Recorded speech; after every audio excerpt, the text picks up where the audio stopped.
1 Kings chapter 20 chronicles a series of conflicts between King Ahab of Israel and Ben-Hadad, the king of Aram, also known as Syria. Ben-Hadad initiates a siege against the city of Samaria and demands Ahab's surrender, intending to take his wives, children, and the treasures of Samaria. Ahab initially agrees to the terms but receives a message from a prophet who assures him of God's intervention, prompting him to refuse Ben-Hadad's demands. In the ensuing battles, Israel under Ahab's leadership achieves miraculous victories against Ben-Hadad's forces, who are initially overconfident. These victories are attributed to God's intervention and the prophetic guidance Ahab receives. In a second attempt, Ben-Hadad's forces suffer even greater losses, and he seeks mercy from Ahab. Ahab makes a covenant with Ben-Hadad and allows him to leave with the promise of peace.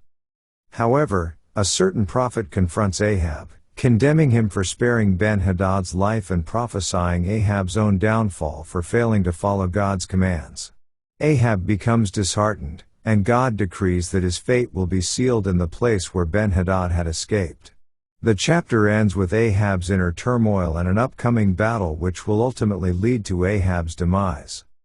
In summary, 1 Kings chapter 20 illustrates the conflict between King Ahab of Israel and King Ben-Hadad of Aram, emphasizing the significance of divine intervention and prophetic guidance in the outcome of the battles. It also foretells Ahab's eventual downfall due to his disobedience to God's commands and his failure to execute divine judgment as instructed by the prophet. Let's now read 1 Kings chapter 20. And Ben-Hadad the king of Syria gathered all his host together, and there were 32 kings with him, and horses, and chariots, and he went up and besieged Samaria, and warred against it. And he sent messengers to Ahab king of Israel into the city, and said unto him, Thus saith Ben-Hadad, Thy silver and thy gold is mine, thy wives also and thy children, even the goodliest, are mine. And the king of Israel answered and said, My lord, O king, according to thy saying, I am thine, and all that I have. And the messengers came again, and said, Thus speaketh Ben-Hadad, saying, Although I have sent unto thee, saying, Thou shalt deliver me thy silver, and thy gold, and thy wives, and thy children. Yet I will send my servants unto thee tomorrow about this time, and they shall search thine house, and the houses of thy servants, and it shall be, that whatsoever is pleasant in thine eyes, they shall put it in their hand, and take it away. Then the king of Israel called all the elders of the land, and said, Mark, I pray you, and see how this man seeketh mischief, for he sent unto me for my wives, and for my children, and for my silver, and for my gold, and I denied him not. And all the elders and all the people said unto him, Hearken not unto him, nor consent. Wherefore he said unto the messengers of Ben-Hadad, Tell my lord the king, all that thou didst send for to thy servant at the first I will do, but this thing I may not do. And the messengers departed, and brought him word again. And Ben-Hadad sent unto him, and said, The gods do so unto me, and more also, if the dust of Samaria shall suffice for handfuls for all the people that follow me. And the king of Israel answered and said, Tell him, Let not him that girdeth on his harness boast himself as he that putteth it off. And it came to pass, when Ben-Hadad heard this message, as he was drinking, he and the kings in the pavilions, that he said unto his servants, Set yourselves in array. And they set themselves in array against the city. And, behold, there came a prophet unto Ahab king of Israel, saying, Thus saith the Lord, Hast thou seen all this great multitude? Behold, I will deliver it into thine hand this day, and thou shalt know that I am the Lord. And Ahab said, By whom? And he said, Thus saith the Lord, even by the young men of the princes of the provinces. Then he said, Who shall order the battle? And he answered, Thou.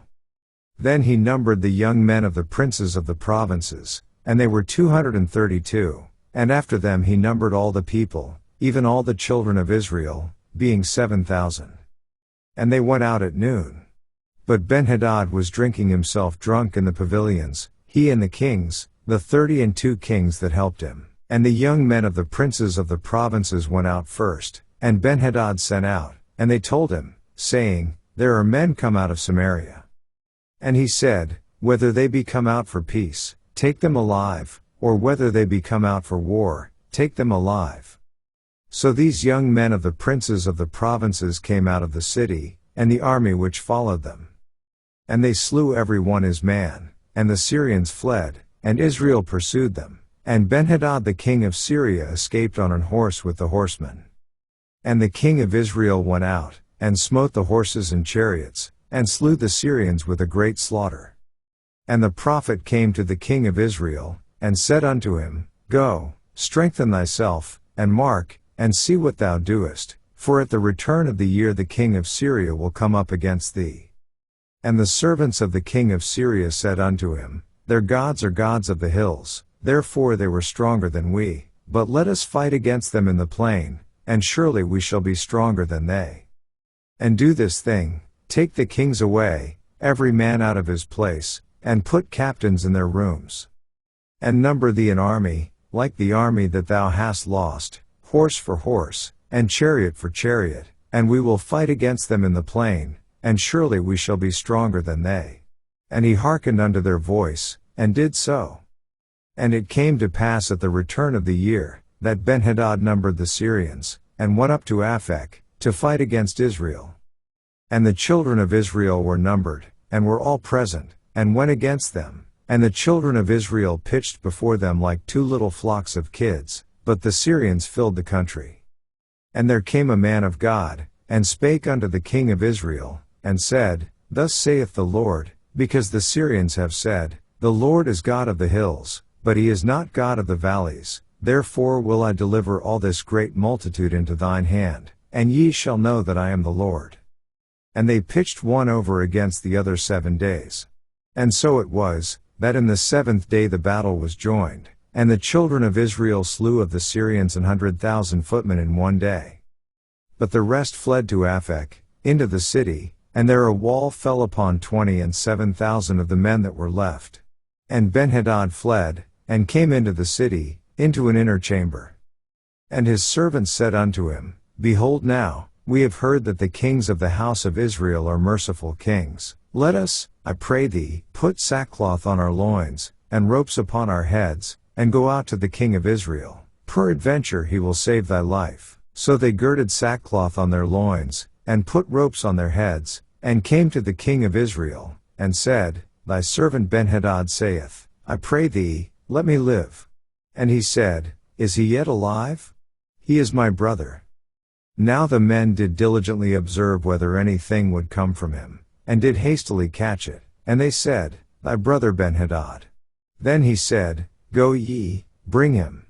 Then Benhadad came forth to him, and he caused him to come up into the chariot. And Benhadad said unto him, The cities, which my father took from thy father, I will restore, and thou shalt make streets for thee in Damascus, as my father made in Samaria. Then said Ahab, I will send thee away with this covenant. So he made a covenant with him, and sent him away. And a certain man of the sons of the prophets said unto his neighbor in the word of the Lord, Smite me, I pray thee. And the man refused to smite him. Then said he unto him, Because thou hast not obeyed the voice of the Lord, behold, as soon as thou art departed from me, a lion shall slay thee. And as soon as he was departed from him, a lion found him, and slew him.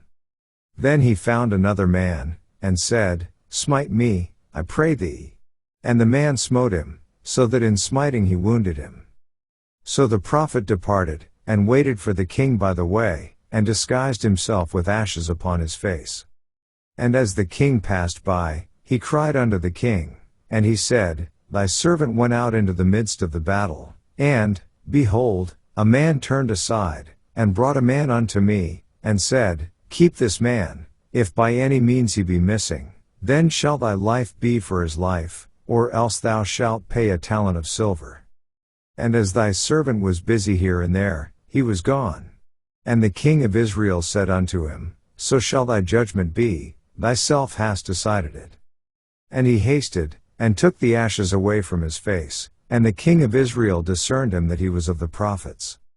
And he said unto him, Thus saith the Lord, Because thou hast let go out of thy hand a man whom I appointed to utter destruction, therefore thy life shall go for his life, and thy people for his people.